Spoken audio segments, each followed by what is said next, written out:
That was next, too close. So while over the last few years we have been fighting to dismantle the monuments to Jim Crow still exists. Jim Crow, during the Jim Crow era, you could jail black people for crimes that didn't even exist.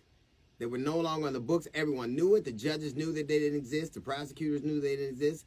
The jailers knew that they didn't exist, but it was okay because it was black people. The same thing is playing out in Rutherford County, Tennessee, as we speak.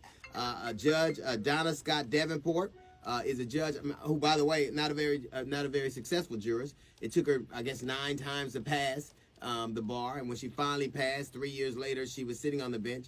It's an interesting thing. Tennessee, the juvenile conviction rate is about 5%. In her court, it is 48%.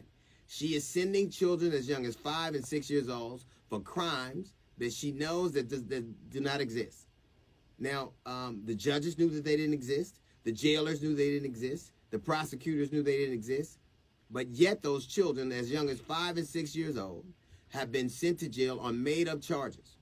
It's interesting because then they will use those same statistics to say that black children are morally bankrupt.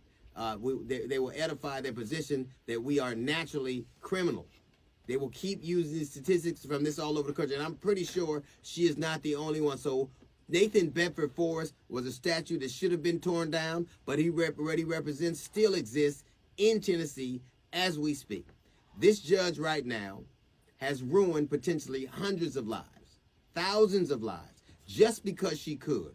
And you can't tell me judges didn't know it. You can't tell me jailers didn't know it. You can't tell me prosecutors didn't know it. And you cannot tell me defense attorneys did not know that these crimes did not exist. They were not on the books. And I don't know about you if you know this, but when young black children go to jail or go to any jail time, it is a scarlet letter. Instead of A, it is an F for felon. And once the system grabs them, it never lets them go. Now, our children are not perfect, but you don't have to, and there are a lot of things that the children are going to do wrong. The one thing you don't need to do is make up laws to ensnare them. And this woman, Judge Donna Davenport, who sits in Rutherford County, Tennessee, who's responsible for a veritable jail meal, a veritable prison pipeline, sits on the bench and sends young black children to jail. I'm not talking about teenagers too, but as young as 5 and 6 years old. I would say this, that this woman needs to be examined by the Department of Justice, and she needs to go to jail. There was a judge in Pennsylvania who was sending young black men to private prisons that he had to deal with. He got money for doing it. I guarantee you she found a way to enrich herself. She found a way to make something happen, to impact people's lives. She sits on the bench and sends young boys and girls to prison for the start of the journey into prison for no reason at all, making things up, making laws up. So instead of taking the monuments to slavery down, it is great that we do that. We need to take the attitudes away, that you can do whatever you want to black people because they're black.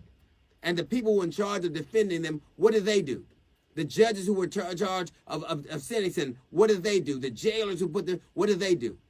That couldn't have happened in a vacuum. And this woman, Donna Davenport, I know for me that I'm going to do whatever I can to make sure the Department of Justice investigates and jails this woman and anybody else involved in it. Her name is Donna Davenport. She is the judge in Rutherford County, Tennessee. And all of us need to raise our voices because I guarantee you this kind of dilemma happens all over the country all the time. A statue to Jim Crow, a monument to Jim Crow is not as dangerous as the mentality of Jim Crow that still exists. And Donna Davenport, a judge in Rutherford County, Tennessee, she needs to be investigated by the Department of Justice and jailed immediately. That is a little note from the GED section. We got the jazz report coming up in 15 minutes. It's the D.L. Hughley Show.